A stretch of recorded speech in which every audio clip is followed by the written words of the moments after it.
Hey guys, welcome back to Teacher Tuesday. This week I'm going to be talking about my tips for new teachers.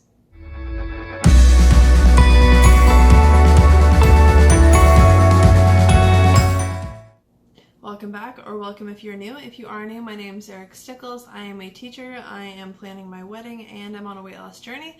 I have videos about all those topics, so make sure you go ahead and subscribe and then go check out the other videos on my channel. Like I said, we're going to be talking today about my tips for new teachers that I have kind of come up with now that I have officially finished my first year as a teacher. Tip number one is going to be work hard to get to know each student. It's really easy to have those students that are really outgoing or that you interact with a lot, and so you get to know them better than others. But it's really important to get to know even those really quiet students or those ones that you don't talk to as much because maybe they don't need very much help. It's really important to get to know them and build those relationships because they come in so handy just throughout the year to make everything more engaging and to help you better support them. And always remember, you might be the one positive influence in a student's life. And I can tell you that after my first year of teaching, I'm really glad that I did my best to get to know each student, because there are definitely those kiddos that they know how important they are because of those relationships I built with them throughout the year. They know now how much they're worth and how important they are. Tip number two is going to be keep a schedule for grading, cleaning, and planning. As a new teacher, it's so easy to get overwhelmed with everything going on and just trying to survive as a new teacher. So my tip is to pencil in chunks of time, either like one time every week or like one little chunk of time every day that you plan. One chunk of time that you clean your classroom up, especially like after school, and then one chunk of time that you spend on grading. Because like I said, it's so easy to just want to go home at the end of the day and have a messy classroom and be like, oh, I'll come in the morning and clean it. You don't want to come in the next morning and have to come in earlier and then have a messy room. It's just, you don't want to do that. And it's so easy to wait until the weekend, until Sunday night to plan. Don't do that either. You're going to hate yourself. You're not going to be able to bust it out like you think you are. Just don't do it. And then same with grading. Nobody wants that pile of papers to keep growing and growing and growing. Just set aside like 10-15 minutes every single day after school where you plan, and then 10 more minutes where you clean, and then 10 more minutes where you grade, and just stick to that and do it every single day, or set aside 1 hour for grading each week, or however long you actually need. And you'll get to know how long you need, but set aside that amount of time each week, whether it's spread out or if it's over one day, to get those things done. Stick to it so you don't fall behind, and you'll feel so much better. Tip number three is don't overdo it. You can't do everything, whether you're a new teacher or not. You just can't do everything. Especially as a new teacher, nobody expects you to be doing everything. They're just expecting you to do your best to survive your first year as a teacher. So don't take on every little extra opportunity that pops up at the beginning of the school year. You're probably going to have a staff meeting where people sign up for certain things throughout the year. Sign up for maybe one thing that you feel comfortable doing. I wouldn't sign up for any more than that, just because you don't want to overwhelm yourself with that looming over your head, or feeling like you're not doing good enough at it because you're struggling with just teaching. So don't overdo it. Just take it all in a little bit at a time. You'll build up your experience, and you'll learn how you can add on those things later on. So just don't overdo it for your first year or your first couple of years. Just do your best to just get used to being a teacher. Tip number four, leave at set times. Now I know like a million people are like, leave at a certain time, and I know it sounds super cliche, but it's true. Try and set a time every day that you leave. Now my school, I'm off at like 2:10. I'm not like, oh, okay, I have to leave at 2:30. No, my set time is 3 o'clock. And I stay until 3 o'clock whether I have a bunch of stuff I have to do that day or not. So here's my plan. On days when I have a ton of stuff to get done, I do those things until 3 o'clock, and then I leave. I get as much done as I can. If I have to have something done the next day, then obviously I'll bring it home, but I'll bring it home to get it done and actually do it when I get home. But then even on days when I don't have a bunch of stuff that has to get done that day, I still stay until 3 o'clock doing other things that I can do. So that way it just balances out throughout the week, and I don't have those days where I feel like I need to stay until 9 o'clock at night to get stuff done, because I've done it earlier on when I had, slightly less busy days. So I have a set time and it works out really well. I just leave at 3 o'clock. It's not a whole bunch of extra time. It's about an hour, and I just get everything done I need to. It's a great time to have that planning and cleaning and grading time built in. Do it then. Have it as part of that. Maybe have 10 minutes of like filing and like 5 minutes of just like looking over your room and thinking it through, meditating in your classroom, whatever you feel that you need to do. Just have a chunk of time after school to do those things. Tip number 5, don't try and be a perfect teacher. For one, you're a brand new teacher. It is 100% okay to not be perfect. You shouldn't be perfect because that would kind of be weird. So don't even try and be perfect. Do your best, but don't try and be perfect. Secondly, you are unique.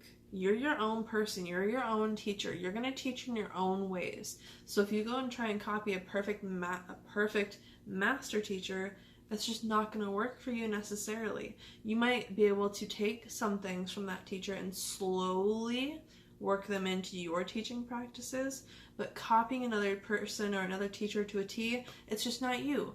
It's not going to seem real because it's not authentic. So be authentically you, do what you need to do, and don't try and be perfect. Tip number 6, admit when you make a mistake. Now, when you're new to something, it's really hard when you make a mistake because you don't want to just be like, oh, I made a mistake, because you want to try and prove that you're so good at something and that you're just doing so well.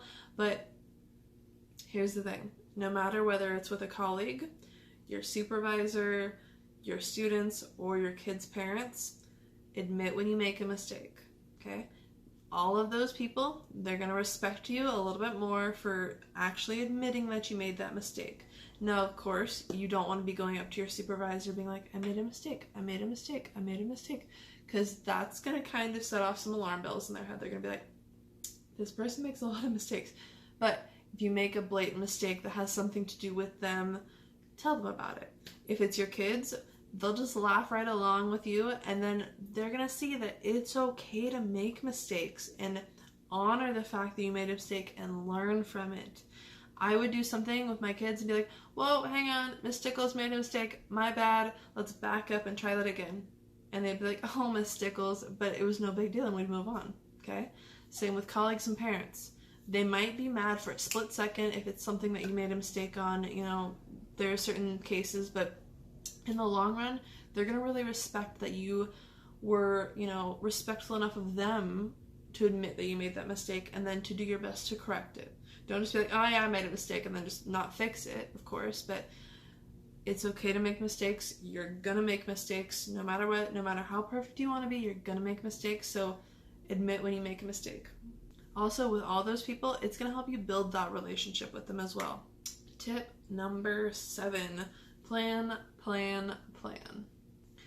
Now, this might seem kind of like duh, but it's very easy to kind of get in your head, oh, I know the general idea, I can wing it from there. Don't do it. I've done it. Probably every new teacher's done it. Probably every not new teacher has done it. It's just something that you do, but try and avoid it whenever you possibly can.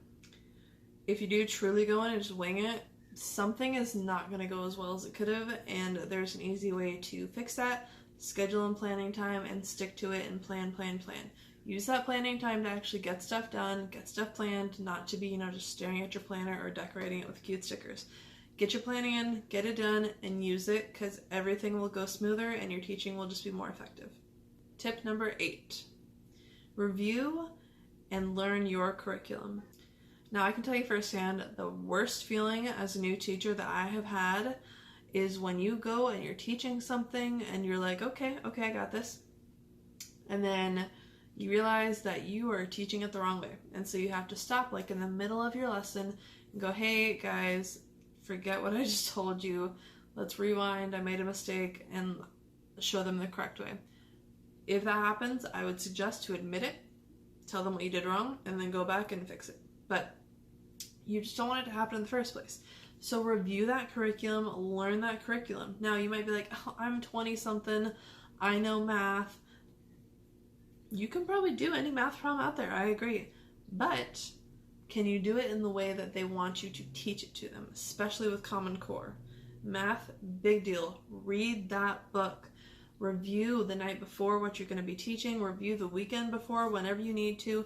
Review it. Make sure you understand all the steps. So that way you're not up there with your book in front of you at the whiteboard going, huh? Okay, kids, they want us to draw this thing. Like, don't, just do your best to avoid that, because it makes everything more effective, go smoother, and you don't feel as anxious when you're teaching something new. Tip number 9, work-life balance is so important. Now again, another one that you're probably like, yeah, I know, work-life balance, but really it is, like I said, come home early, schedule those things, but also take care of yourself. Get your workouts in, make healthy food, go out and get your nails done, or, massage, whatever you need to do. Make sure you get enough sleep. These are all things that you need to actually plan on doing, because if you don't, you'll just come home and lay on the couch, eat whatever you want, and watch TV, and then go to bed, and just plan it out, take care of yourself, find that balance between work and life, and everything will go much smoother. Last tip, number 10, slow down and enjoy the day-to-day little things and happenings. Now, this year with coronavirus has taught me more about teaching than I think I would have learned in 5 years of teaching, because, well, one, I wasn't there that last day of school with my kiddos. Friday the 13th, March, I wasn't there. I had taken a day to do my own stuff and get stuff done. Of course, I wouldn't have changed that, but it made me realize, I didn't get to say goodbye to my kids at all. And looking back on it, there are so many days when I was just flustered and tired and mad and just, hangry, and I would just, whatever, let's go, let's get this done, and just rush through things. And now looking back on it, it's like, oh, I should have, given them that extra hug, or, slowed down for a minute, given that student that extra couple minutes of my time, because you don't get to once it's gone. And so slow down, take it all in, especially your first year, because you only have one first year.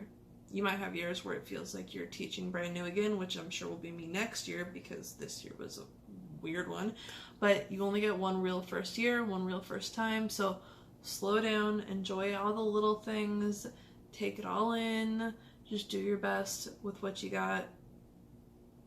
Do as best as you can. So those are my tips for new teachers that I have taken away after my first year as a teacher.